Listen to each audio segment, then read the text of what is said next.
students, I'm Dr. Anandi. Welcome to my channel Make Biology Simple. இன்னைக்கு வீடியோட information என்னன்னா Allied Health Sciences Biochemistry paper உடைய chapter revision தான். Today's chapter is about enzymes. Enzymesல என்ன contents இருக்கு and என்னெல்லாம் questions expected both in essay as well as short questions and how to prepare. அது பத்தி தான் பார்க்க போறோம். So enzyme contentsல என்னன்னு first பார்த்துடலாம். So definition. So definition of what is enzymes. Enzyme is a biocatalyst which is faster in the reaction with the help of coenzymes. It will convert a substrate to a product. All this information is coming under definition.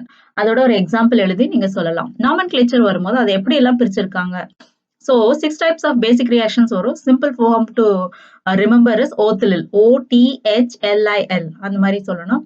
And nomenclature பார்க்கும்போது based on the enzyme name வச்சிருக்கலாம் product வச்சிருப்பாங்க and இந்த மாதிரி தான் உங்களுக்கு ஒரு set of ரூல்ஸோட பண்ணியிருப்பாங்க அதுதான் நாமென்க்ளேச்சர். ஸோ கிளாசிஃபிகேஷன் ஏற்கனவே சொன்னது கூட ஓத்லில் அதாவது OTHLIL. ஓத்லில் oxidoreductase, T for transferase, H for hydrolases, L for ligase, I for isomerase and one more L is there that is லிகேஸ்க்கு லையேஸ். ஸோ இதுதான் 6 டைப் ஆஃப் ரியாக்ஷன்ஸ் நம்ம பாடியில நடக்க போகுது. So that is called classification. And very important topic is factors affecting enzyme activity. என்னெல்லாம் factors ஒரு enzymes-க்கு வேணும், அதாவது optimum pH, optimum temperature, optimum substrate concentration, product production, இதெல்லாமே வந்து favor பண்ணும் ஒரு enzyme activity. அதை பத்தி தான் அந்த factors-ன்னு சொல்லுவாங்க. Next, active site. Active site-னா என்னன்னா it is the place where the substrate will come and bind. அதாவது ஒரு particular position இருக்கும், அந்த positionல தான் ஒரு substrate போய் bind ஆகும். ஸோ அதுக்கு பேர் தான் active site. Next, coenzyme. Coenzyme, it's nothing but along with an enzyme, something is added. What is that? It is nothing but coenzyme. Vitamins derived form of compound தான் coenzyme சொல்லுவாங்க. Say for example, nicotinic acid ல இருந்து NADH, riboflavin ல இருந்து FAD, அந்த மாதிரி set of coenzymes இருக்கு. So coenzymes is nothing but which combine with the enzyme and do the reaction or fasten the reaction. That's the coenzymes. Next, enzyme inhibition. Enzyme inhibition பார்த்தீங்கன்னா 3 types வரும், competitive, non-competitive and one more is there. So இதுதான் 3 different inhibitions வரும். So அதை நீங்க வந்து படிச்சுக்கோங்க with examples. Next, mechanism of enzyme action. அதாவது எப்படி ஒரு என்சைம் பைண்ட் ஆகி எப்படி ப்ராடக்ட் ஃபார்ம் ஆகும், அதுல என்னெல்லாம் சேஞ்சஸ் நடக்கும் அப்படின்றதான் மெக்கானிசம் ஆஃப் என்சைம் ஆக்ஷன். இதுல வந்து MM ரியாக்ஷனும் வரும், பட் அது நீங்க வந்து உங்களுக்கு டீட்டெயில படிச்சு எழுதணும். நெக்ஸ்ட் பாத்தீங்கன்னா யூனிட்ஸ் ஆஃப் என்சைம், அதாவது என்சைம் ஆக்டிவிட்டியை எப்படி எல்லாம் எக்ஸ்பிரஸ் பண்றாங்க. சே ஃபார் எக்ஸாம்பிள் கேட்டால்ல எக்ஸ்பிரஸ் பண்ணலாம், அல்லது ஸ்பெசிபிக் யூனிட் இருக்கு, இன்டர்நேஷனல் யூனிட் இருக்கு, ஸ்பெசிபிக் ஆக்டிவிட்டி இருக்கு. இதுதான் various ways you can express the enzyme activity in the form of units. Next isoenzymes. Iso என்சைம்க்கும் என்சைம்க்கு என்ன டிஃபரன்ஸ்னா, ஐசோ என்சைம்ஸ் பார்க்கும்போது ஒரே என்சைம்ஸ் தான், ஒரே ஃபங்க்ஷன் தான் பண்ண போகுது, ஆனா டிஃபரெண்ட் ஸ்ட்ரக்சரல் ஃபார்ம்ல இருக்கும். So that is call isoenzyme. For example lactate dehydrogenase. Lactate dehydrogenase பார்த்தீங்கன்னா 5 டிஃபரெண்ட் டைப்ஸ் இருக்கு, ஆனா ஒரே டைப் ஆஃப் ரியாக்ஷன் தான் அது நடத்த போகுது. For example LDH1, LDH2, LDH3, LDH4, LDH5ன்னு சொல்லுவாங்க. நெக்ஸ்ட் பாத்தீங்கன்னா enzyme patterns and diseases. So இப்போ சொன்ன என்சைம்ஸ் பார்த்தீங்கன்னா கிளினிக்கல் என்சைம்ஸ் என்சைமாலஜில வரும். ஃபார் எக்ஸாம்பிள் இப்போ ஹார்ட் டிசீஸ் வந்ததுன்னா என்ன என்சைம் வந்து அது வாட் இஸ் ஒரு மயோகார்டியல் இன்ஃப்ராக்ஷன் வந்துன்னா what is the target enzyme that will be assess. அது டயக்னோசிஸ்க்கு எந்த என்சைம் யூஸ் பண்ணுவாங்க அதை மாதிரி தான் பார்க்கறது enzyme pattern in disease.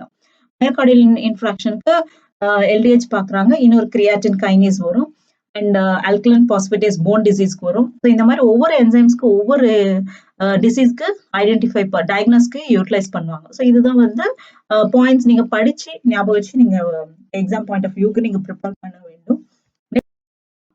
Important questions SA type. So SA டைப்ல வரும்போது ஃபர்ஸ்ட் கொஸ்டின்ஸ் என்ன கேட்டிருக்காங்க, what are enzymes and describe the classification nomenclature. So நம்ம கண்டென்ட்ஸ்லேயே பார்த்துட்டோம் என்சைம்னா என்ன, அதோடைய எக்ஸாம்பிள் சொல்லிடுங்க, அப்புறம் எப்படி அதை கிளாசிஃபை பண்ணியிருக்காங்க, ஓத்லில் nomenclature based on the substrate, based on the product, based on the reaction what it's going to do, இதை பேஸ் பண்ணி தான் நாமென்க்ளேச்சர் பண்ணியிருப்பாங்க. அதே நீங்க டீட்டெயிலா எக்ஸ்பிளைன் பண்ணிக்கோங்க. அப்புறம் write and account and important of serum enzymes இந்த டயக்னோசிஸ் ஆஃப் டிசீஸ்ன்னு கேட்டிருக்காங்க. as I told you, lactate dehydrogenase, creatine kinase, alkaline phosphatase and one more is there salivary amylase. So இதெல்லாமே பாத்தீங்கன்னா உங்களுக்கு வந்து டயக்னோசிஸ்ல வரக்கூடிய என்சைம்ஸ் தான். ஒவ்வொரு டிசீஸ்க்கு ஒவ்வொரு என்சைமும் வரும். அதை எக்ஸ்பிளைன் பண்ணணும். Next describe the mechanism of enzyme action. So ஒரு என்சைம் ஒரு ப்ராடக்டோட ஒரு என்சைம் வந்து ஒரு சப்ஸ்ட்ரேட்டோட பைண்ட் ஆகி எப்படி ஒரு ப்ராடக்ட் ப்ரொடியூஸ் பண்றது, அதுதான் describe the mechanism of enzyme action அப்படின்றது. ஸோ அது டீடைல்ஸா நீங்க எழுதலாம். And what are coenzymes, write briefly on the role of coenzymes in enzyme action அப்படின்னு கேட்டிருக்காங்க. ஸோ கோஎன்சைம்ஸ்ன்றது நான் சொல்லியிருக்கேன் along with the enzymes. For example ஏதோ ஒரு என்சைம் எடுத்துக்கலாம். இப்போ ஃபார் எக்ஸாம்பிள் குளுக்கோகைனேஸ் எடுத்துக்கோங்க, ஆர் ஏடிபி சிந்தேஸ்னு வச்சுக்கோங்க. ஸோ அதுல கோஎன்சைம்ஸ் என்ன வரும்? லாக்டேட் டிஹைட்ரோஜனஸ் எடுத்துக்கோங்க, அதுல கோஎன்சைம் என்ன வரும்னா NADH. ஸோ இந்த மாதிரி ஒரு என்சைம்க்கு ஒரு கோஎன்சைம் வரும். ஸோ அது என்ன ரியாக்ட் பண்ண போகுது? கோஎன்சைம்னாலே எதையாவது ஒரு கன்வெர்ட் பண்ண போகுது. எக்ஸாம்பிள் ஹைட்ரஜனை கேரி பண்ணும், இல்ல வாட்டரை டிரான்ஸ்ஃபர் பண்ணும், இல்ல கார்பன் டை ஆக்சைடை டிரான்ஸ்ஃபர் பண்ணும். அதாவது ஒரு சப்ஸ்ட்ரேட்டுக்கும் ப்ராடக்ட்டுக்கும் ஒரு டிஃபரன்ஸ் இருக்கும் இல்லையா? அந்த சேஞ்சஸை கொண்டு வரதான் கோஎன்சைம்ஸ் அப்படின்றது டீட்டெயிலா நீங்க எக்ஸ்பிளைன் பண்ணிக்கோங்க. அண்ட் லாஸ்ட் 5th கொஸ்டின் பாத்தீங்கன்னா, account on various factor affecting the enzyme activity. என்னெல்லாம் ஃபேக்டர் அஃபெக்ட் பண்ணும்? pH கரெக்டா இருக்கணும், ஆப்டிமம் டெம்பரேச்சர் இருக்கணும், ஆப்டிமம் பஃபர், அதாவது சப்ஸ்ட்ரேட் கான்சென்ட்ரேஷன் இம்பார்ட்டன்ட். ரொம்ப குறைவா இருந்தா என்சைம் ஆக்டிவிட்டி சஃபர் ஆகும், அஃபெக்ட் பண்ணும். அண்ட் தென் டெம்பரேச்சர் நம்ம சொல்ல environment and all the things which favours this enzyme activity. So இதெல்லாம் நீங்க ஒன் பை ஒன் எக்ஸாம்பிளோட சொல்லிட்டு வாங்க.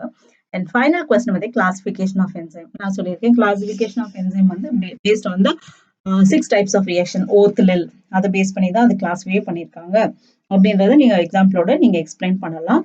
ஸோ இதெல்லாம் தான் நீங்க இம்பார்ட்டன்ட்டா அது கவர் பண்ணணும். நெக்ஸ்ட் பாத்தீங்கன்னா ஷார்ட் கொஸ்டின்ஸ். என்சைம் ஸ்பெசிபிசிட்டி, அதாவது என்சைம் ஸ்பெசிபிசிட்டின்றது ஒரு சப்ஸ்ட்ரேட்க்கு ஒரு என்சைம் தான் இருக்கும். ஃபார் எக்ஸாம்பிள் குளுக்கோகைனேஸ்னா குளுக்கோஸ் மட்டும் தான் அட்டாச் பண்ணும், வேற எதையும் போய் அதை அட்டாக் பண்ண முடியாது. அதுதான் என்சைம் ஸ்பெசிபிசிட்டி. காம்படிட்டிவ் என்சைம்ன்றது சப்ஸ்ட்ரேட் வந்து ஒரே மாதிரி இருக்கும், ஆனா ப்ராடக்ட் வந்து அந்த இன்ஹிபிட்டரால ப்ரொடியூஸ் பண்ண முடியாது. அதான் காம்படிட்டிவ் என்சைம் சொல்லுவாங்க. அதாவது ஒரு என்சைம் இருக்கும், அந்த என்சைம்க்கு 2 சப்ஸ்ட்ரேட் வரும், ஒரு சப்ஸ்ட்ரேட் தான் ரெலவெண்டா இருக்கும், இன்னொரு சப்ஸ்ட்ரேட் அதே மாதிரி இருக்கிறதுனால அது போய் பைண்ட் ஆகும், ஆனா ப்ராடக்ட் ஃபார்ம் ஆகுது. அது பேர் தான் காம்படிட்டிவ் என்சைம் சொல்லுவாங்க. கோஎன்சைம் நான் சொல்லிட்டேன், coenzyme is along with vitamin derived காம்பவுண்ட்ஸோட சேர்ந்ததுன்னா அது பேரு coenzyme. Next allosteric enzyme. Allosteric enzyme என்னது? apart from the active site there is a regulation site. அந்த regulation siteல தான் நம்மளோட என்சைம் ப்ராடக்ட் ஃபார்மேஷனை இன்ஹிபிட் பண்ணக்கூடியது. அது பேர் தான் allosteric enzyme சொல்லுவாங்க. Isoenzyme சொல்லிட்டேன். Isoenzyme is nothing but enzyme which have the same function but they differ in their structural formula. Km valueன்றது it's an optimum substrate concentration where the product where the substrates can activate. அது அப்படி Km வேல்யூன்னு சொல்லுவாங்க. is half the maximum of the substrate concentration தான் Km value. Active site என்னன்னா, it is a place where the substrate go and particularly bind to that. Units of enzyme Catol, IU, that is international unit, then specific activity. This way of expressing the unit of enzyme. Last is lactate dehydrogenase. What is lactate dehydrogenase? It is an enzyme. It is belong to a coenzyme. It is having coenzyme NADH. And this is an enzyme which is used in the diagnosis of myocardial infarction. And this is also belong to isoenzyme because it has 5 different forms, LDH 1, 2, 3, 4, 5. அப்படி இவ்வளோ information நீங்க வந்து ஒரு short கொஸ்டின்ஸ்க்கு நீங்க explain பண்ணலாம். So that's all in today's video. So நம்ம எப்படி என்சைமோட பார்த்தோம், அதோடைய ஆக்டிவிட்டிஸ் எல்லாம் எப்படி நம்ம ஷார்ட் கொஸ்டினுக்கு ஆன்சர் பண்ணலாம், எஸ்ஏ கொஸ்டினுக்கு ஆன்சர் பண்ணலான்றது சொல்லிட்டேன். And reference is introduction to biochemistry and metabolism written by me. And இதை உங்களுக்கு வந்து லிங்க் கொடுத்துருக்கேன். So you can go and purchase and you can utilise for your preparation also or you can recommend for your juniors also. So that's all in today's video. So next வீடியோல next சாப்டரோட உங்களை கண்டென்ட்டோட உங்களை வந்து அடுத்த வீடியோல meet பண்றேன். Thank you students.